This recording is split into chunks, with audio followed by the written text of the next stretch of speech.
Hi, I'm Dr. Patrick Jones, and this is Beyond the Feature, the podcast about turning technology budgets into business value by fixing workflows, not collecting features. Let me start with a question. If you gave every employee just 15 minutes back each day, what would that be worth by the end of the quarter? Most people do the math in their heads, nod slowly, and then they open a new tab to learn another feature. I love features. I write books on them. I run courses on them. But here's the truth of this show. Features are ingredients. Workflows are the recipe. Ingredients don't become dinner until you cook. So have you ever seen a rollout where everyone sat there through the training, passed a quiz, and then nothing changed? Meetings stayed long, files still lived in 10 places, support tickets spiked after a reorganization. That's a feature-first rollout. It teaches what exists, not how work flows. Beyond the Feature is the antidote. We're going to connect technology skills to the moments where value is created. Decisions, handoffs, and outputs. Not how to click, but how to ship. This show is not a tutorial feed.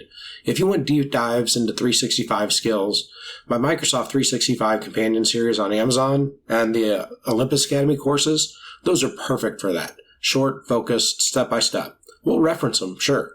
But here, we focus on how to use those skills inside a workflow so your investment actually pays off. Think of the books and the courses as your gym equipment. Excellent tools. This podcast is a training plan. What to do, in what order, to get the result you care about. So, here's a story. 2 teams adopt Microsoft 365. Team A gets a feature blast. They learn how to schedule meetings, share files, and co-author documents. They check the box, go back to work, and nothing changes. Meetings are still 60 minutes. Files still get emailed. People still ask, do you have the latest version? Now, Team B, they learn 3 micro skills too, but inside a workflow. Project kickoff workflow. Create a SharePoint site. Drop a shared agenda in the channel. And agree that all documents live there. No email attachments.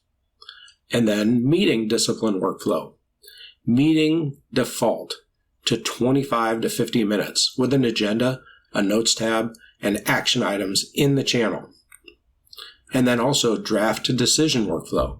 Co-author the document, comment for decisions, mention the approver, and record the decision in the header.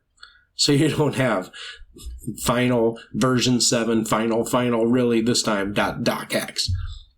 30 days later, Team B isn't bragging about new features. They're bragging about time back and fewer mistakes. Same software, different result. Why? Because they didn't just learn ingredients. They cooked a repeatable meal. We are not teaching features. We're fixing workflows. So say it out loud next time someone asks you for more training. You're not refusing training. You're reframing it so it produces value. So how we'll measure the value in this? I promise. Outcomes, not abstractions.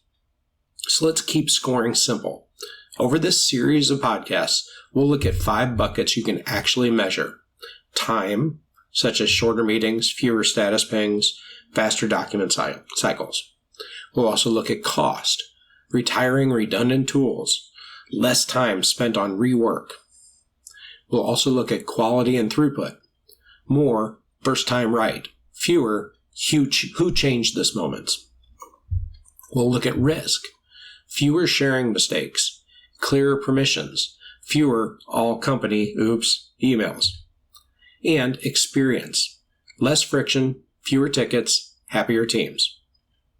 If you like formulas, return on investment is benefits minus cost divided by cost times 100. But on this show, we'll keep it human. What changed in the way you work, and what did that change save or earn? So pick one team for your organization, maybe a project group, a department, or even your HR onboarding squad. Now imagine they ran these 3 micro workflows for 1 month. No attachments, only shared links with the right permissions. short meetings, 25 or 50-minute defaults with shared agenda and notes, and one source of truth, documents that are created and co-authored in the team's SharePoint or Teams space. What disappears? Duplicate files, late approvals, can you resend, messages like that. What appears? Faster decisions, cleaner version history, fewer access issues. What does that feel like in real week? Well, maybe 10 to 20 minutes per person per day. Multiply that by the head count and by the weeks, and suddenly you're not talking about a neat feature. You're talking about time back, and that the CFO can count. So this is the part where I do give a nod to skills. You still need them. You need to know how to set that link, create that channel, or co-author that file. That's where the Companion Series and Olympus Academy shine. They're quick lessons that teach you how to perform a move. But think of skills like learning guitar chords. If you never learn to play a song, you end up with a drawer full of picks and no music. Workflows are the song. So in future episodes, when I mention a skill, say sensitivity labels or shared channels, I'll do it in the context of a workflow. The exact moment in your process when using that skill changes the outcome. So let's look at this mini framework, right? Every successful workflow change on this show is going to follow the same simple arc. Trigger, shared space, short ritual, decision, trace. All right, let me break it down. So a trigger, what starts the work? A request, a kickoff, a new hire. Now a shared space, where does the work live? Is it a team site, a channel, a plan? Short ritual, the habit that keeps it on the rails. Is it the agenda template, naming conventions, at mentions? Decision, who decides, how, and by whom? Comment, approval, checklist, things like that. And then trace, can we see what happened later? Version history, notes, summary. Notice what's missing? A tour of every button. You'll learn the button you need at the moment it matters, and that's when you'll remember it. So here's a tiny case study, right? HR onboarding versus random acts of training. HR wants faster onboarding and fewer where do I find tickets. A feature-first approach teaches here's SharePoint, here's Teams, here's Planner. A workflow-first approach teaches trigger, new hire accepted, shared space, create, clone the onboarding team with a standard channel. Short ritual, a 15-minute weekly stand-up with a one-page agenda and checklist. Decision, manager signs off on access, equipment, and first week goals inside the checklist. Trace, the new hire's progress and decisions live in one place for audit and improvement. You still need a few skills. Creating a team, permissions, adding a checklist. That's a perfect use for that Companion Series or an Olympus Academy module. But nobody gets lost in the feature forest because the workflow is the map. Here's how upcoming episodes are going to work. They're each going to be like 5 or 10 minute show. We're going to pick a common workflow, kind of like project kickoffs or executive updates. We're going to identify 2 or 3 skills you need to run it well.